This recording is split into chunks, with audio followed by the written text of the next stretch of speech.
The grand lecture hall of the Galactic Academy of Warfare was packed. Rows upon rows of alien students from across the galaxy filled the auditorium, their eyes fixed on the raised platform at the center. The event was supposed to be an ordinary combat demonstration, but tonight something far more entertaining was about to happen.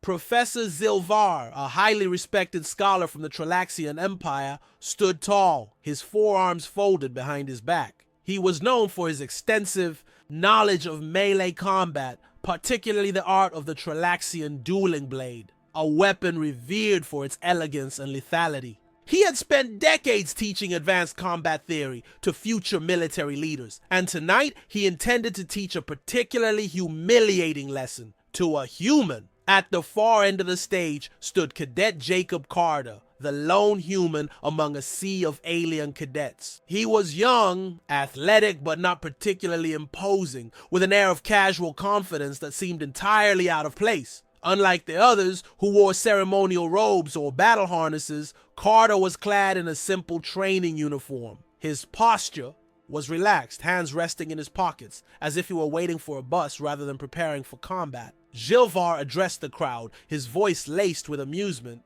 Tonight we shall witness a demonstration of why tradition and discipline triumph over human unpredictability. The audience chuckled. Everyone had seen human soldiers rely on guns, exosuits, and technology. Never skill. They were innovative. Sure, but in a battle of pure skill, they stood no chance against a master duelist. Zilvar turned to Carter, eyes gleaming. Cadet, tell me, do you have any formal training in melee combat? Carter shrugged. A little. Laughter erupted from the audience. Excellent, Zilvar said, smirking. He gestured toward a rack of weapons. Choose your blade. We will show your peers why brute force and primitive instincts can never match true technique.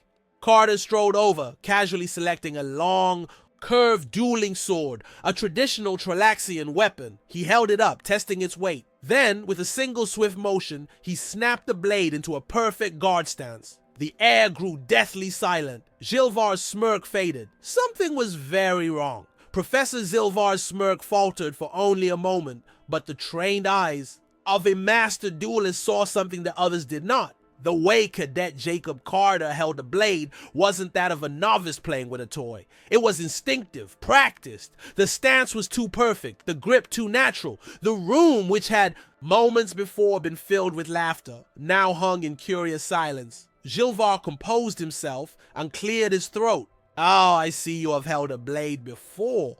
That is respectable. But make no mistake, technique is what separates an amateur from a warrior. Allow me to demonstrate. With a flourish, the Tralaxian professor drew his own sword, a serrated, curved blade native to his people, designed for lightning-fast slashes and parries. The metal gleamed under the auditorium lights. The audience leaned forward, eager for the inevitable humiliation of the human. We will begin with a simple drill. Zilvar announced. A basic exchange of strikes, where I will control the flow and you will attempt to parry. Do not be disheartened when you fail. This is purely instructional. Carter gave a small, knowing smile. Sure, Professor. Whenever you're ready. The duel began. Zilvar lunged forward with a precisely executed opening strike, aiming to test Carter's reaction time. The human should have been slow, clumsy, or at the very least hesitant. But he wasn't. With effortless grace, Carter parried the attack as if it were second nature. The clash of metal echoed through the hall.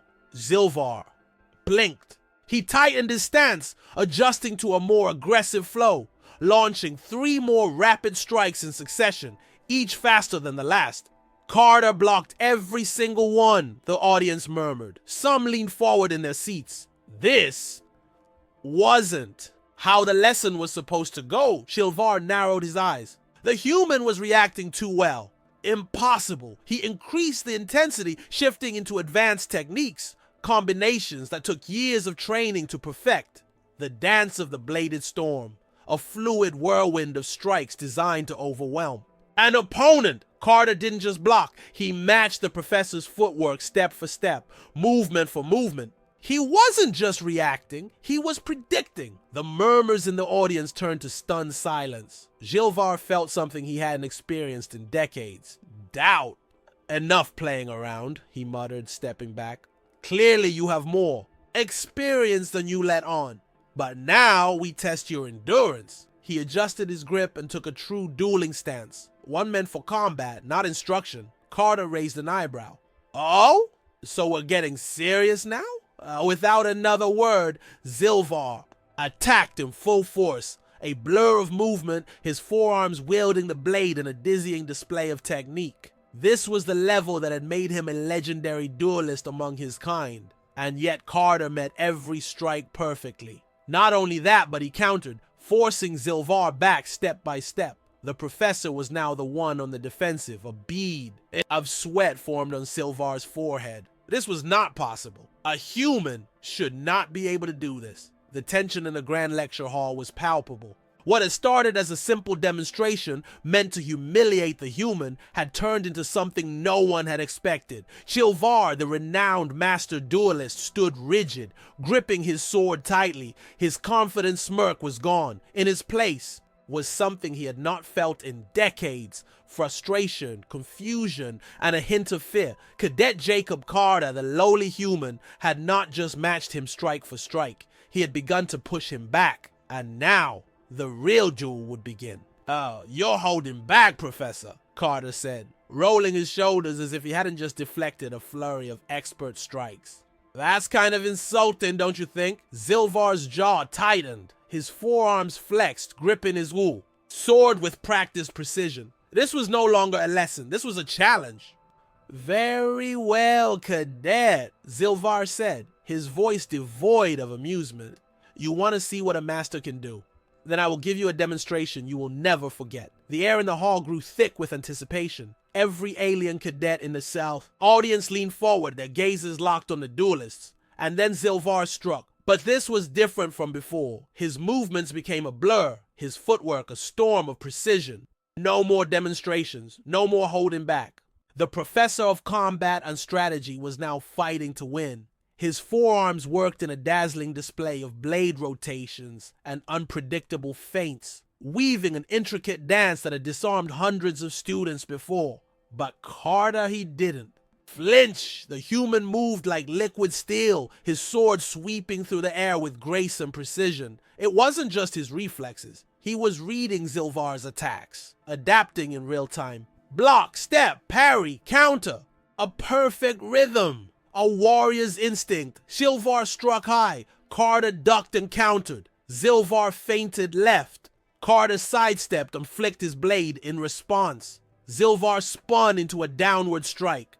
Carter caught it midair and deflected it like it was nothing. The audience gasped. No one had ever lasted this long against the professor. Zilvar gritted his teeth. His strikes became faster, sharper, pushing the limits of his own skill. Sparks flew as their blades clashed over and over, the echoes of steel on steel ringing through the vast hall. And then, in one fluid motion, Carter disarmed him. The Tralaxians. Sword flew into the air, spinning before clattering onto the floor with a deafening clang. Silence. Complete and utter silence. Zilvar stood frozen, staring at his empty hands as if they had betrayed him. His chest rose and fell, his breathing ragged. Carter, he simply smirked. He flipped his sword around, holding it out hilt first toward the professor. "You drop this!" The room erupted. Gasps, murmurs, shock. The alien cadets, many of whom had believed humans to be mere brawlers with no understanding of finesse, were now witnessing something unbelievable. How? One of the students whispered. That shouldn't be possible. Even the faculty members watching from the upper balconies exchanged nervous glances. The professor's hands shook as he slowly reached for his fallen sword. He was a seasoned duelist, an expert who had trained for centuries, and yet a human had just bested him. He swallowed hard, his mind racing. How?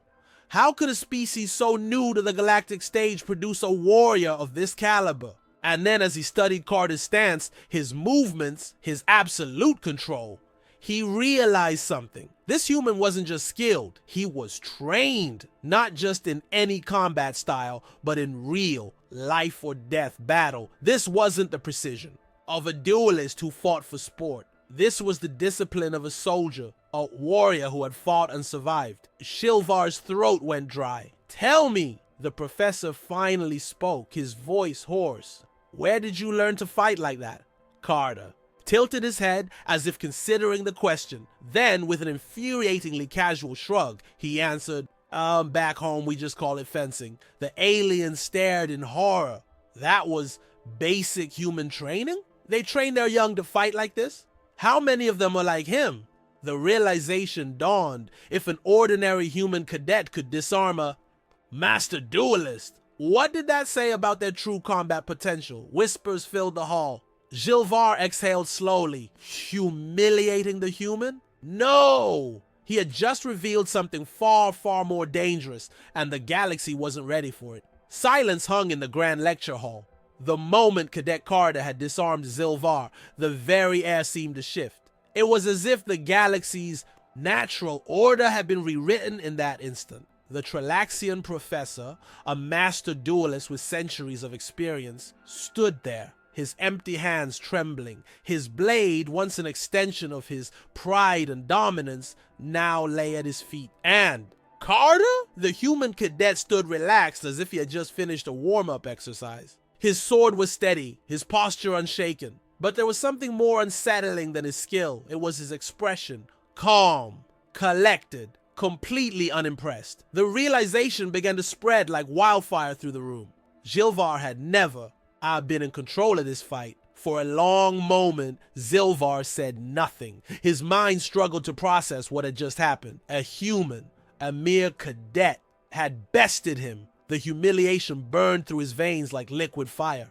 His four hands clenched into fists. His mandibles twitched in agitation. He felt the stares of his own students, the young cadets who had once idolized him, now looking at him with something else entirely. Doubt. No. This could not stand. Gilvar bent down, grabbing his sword. The metal felt cold in his grip, but his anger burned hotter. He turned to Carter, his eyes narrowing. "You think this is over?" the professor growled, his voice low and dangerous. Carter raised an eyebrow. "I mean, I did kind of win," the audience gasped. The disrespect. The audacity. A student had just mocked a professor of the Galactic Academy. Gilvar's grip tightened on his sword.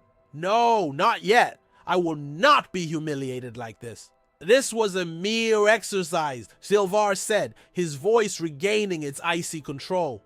"A test of skill, nothing more." He stepped forward, sword raised once more. "But now, cadet, I wish to see, no, I demand to see your full ability." His mandibles clicked. His stance shifted. This was no longer a lesson. This was combat. The cadets in the audience froze, their eyes darting between the two fighters. "Professor," one of the faculty members called from above, concern creeping into his voice. "Perhaps we should—" "Silence!" Gilvar barked. "This is now a matter of honor." He turned his full attention back to Carter. "You will fight me seriously, human, or you will not fight at all." Carter exhaled, rolling his shoulders again, relaxed, unbothered. Then, with the same infuriating smirk, he tilted his head. "All right, but remember," he lifted his sword, taking a new stance. "You asked for this." Gilvar barely had time to process the warning before Carter moved, and suddenly, everything changed. Where before Carter had countered and dodged, now he was attacking, and Gilvar, he was the one being pushed back. The moment Carter launched his offensive, it was like the laws of combat had shifted. His movements were quicker, sharper, more aggressive. His strikes came at angles Gilvar didn't expect, forcing him to adjust on the fly. But the worst part? Carter wasn't just attacking, he was analyzing. He was reading Gilvar's every move, every defensive stance, and exploiting it, too. "Slow," Carter muttered as he sidestepped a counterattack. A fraction of a second later, a precise strike to Gilvar's shoulder. The professor stumbled back, eyes widening. "The unpredictable," Carter said, effortlessly parrying a forearm barrage. Then, a sharp flick of the wrist, and Gilvar felt his grip falter. A second later, his blade was sent flying once more. The audience erupted in shocked gasps. Gilvar barely had time to react before Carter's sword stopped an inch from his throat. The professor froze. Time seemed to stand still. For the second time, Gilvar had been completely disarmed, and this time, He knew there was no excuse, no justification. The human hadn't just won, he had dominated. Carter held his position for a moment longer, letting the weight of the moment sink in. Then, with a small, almost casual flick, he withdrew his blade and took a step back. "You good, Professor?" he asked, his tone almost playful. Shilvar could barely breathe. His hands shook. His pride shattered. This was not possible, and yet it had just happened. Murmurs rippled through the audience. Twice! He beat him twice. That can't be right. That was a professor, a master duelist. What kind of training do humans have? The entire perception of humanity had just shifted. What was once considered a primitive, unpredictable species was now terrifyingly efficient. And in that moment, every cadet in that room, the brightest minds of the Galactic Academy, came to the same horrifying conclusion. If this was what a single human cadet could do, what were their warriors like? The room was dead silent. Hundreds of cadets, professors, and military officials, all of them had just witnessed something impossible. Gilvar, the esteemed dueling instructor, a master of blade combat with centuries of experience, had been humiliated in front of his own class twice, and by a human cadet. No one knew how to react.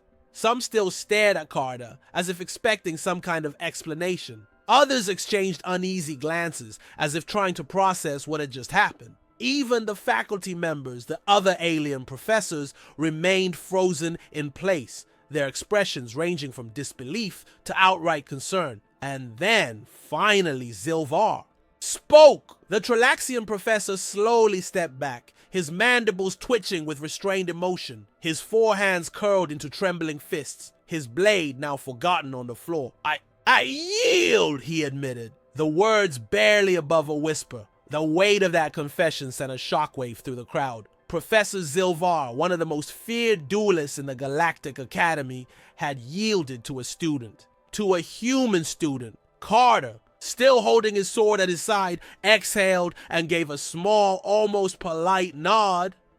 "Appreciate the match, Professor," he said casually, as if this had been nothing more than a training exercise. That casual tone, that lack of arrogance, that was what truly shattered Zilvar. Carter wasn't even gloating. He wasn't rubbing it in. He was just moving on, as if this victory was nothing special. Whispers spread like wildfire through the audience. What the hell just happened? Did that human just beat the professor? Not once. Twice, the non-human cadets, many of whom had looked down on humans as an inferior, newly inducted species, now felt a growing sense of unease. One of the reptilian students muttered, "The professor was one of the finest duelists in the academy. If even he can't match a human." Another, a four-eyed amphibian, swallowed nervously. "Then what chance do we have against them?" For centuries, the galactic civilizations had viewed humanity as a curiosity, a species filled with reckless ambition, bizarre traditions, and a refusal to conform to logical constraints. But now they saw something else, something dangerous. Humans weren't just chaotic. They were precise, unpredictable, relentless, and worst of all, they weren't even trying. The once proud professor finally turned, his posture rigid, his pride in tatters. Without another word, he retrieved his fallen sword, his fingers tightening around the hilt. Then, without looking at anyone, he walked off the stage and out of the lecture hall. Not a single cadet dared to stop him. Not a single professor called him back. Because what could they even say? As the tension in the hall lingered, Carter let out a small sigh, rolling his shoulders as if shaking off some mild inconvenience. Then, with that same easygoing smirk, he looked around at the crowd.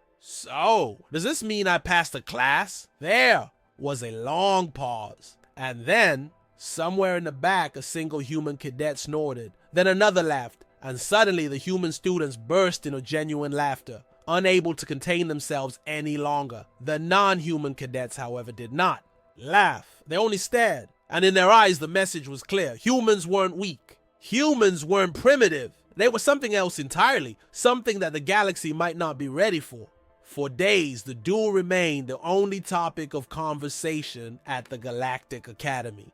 Cadets whispered about it in hushed tones. Professors debated it behind closed doors. Even the highest ranking officials found themselves reevaluating their assumptions about humanity. Because this wasn't just a simple duel, it was a warning, a wake-up call to the galaxy. Humanity wasn't just another new species fumbling their way through interstellar civilization. They were adaptable, they were dangerous, and worst of all, they didn't even know how terrifying they truly were. Word of Zilvar's humiliating defeat spread far beyond the Academy. Within weeks, the Galactic Council had ordered a full review of humanity's combat potential. Diplomats whispered about tighter restrictions. Military officials proposed contingency plans. Some species argued that humans needed to be kept in check before they became too powerful. But others had a very different thought.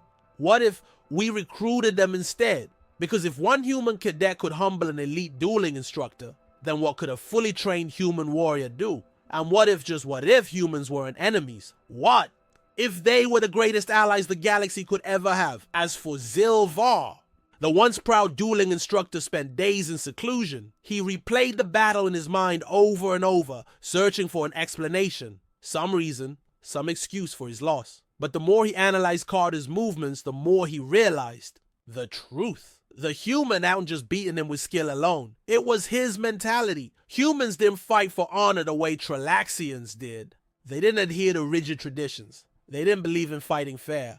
They fought to win. And if they had to laugh in your face while doing it, so be it. Zilvar wasn't angry anymore. He was terrified. Because deep down he knew if Carter had truly wanted to, he could have killed him. This is the part of the story where some aliens might ask, but how? How does a primitive species from an unremarkable planet keep defying expectations? And the answer, because humans don't play by the same rules. They adapt, they learn, and when someone tries to put them in a box, they break out in the most unpredictable way possible. You give them a sword, they'll master it in ways you never imagined. You challenge them to a fight, they'll turn it into a joke and still win. You try to humiliate them, and you'll end up the one looking foolish. And the most terrifying part? They don't even think it's a big deal. Because to them, this is just how humans are. So the next time an alien tries to test humanity, just remember you might not like the answer you get.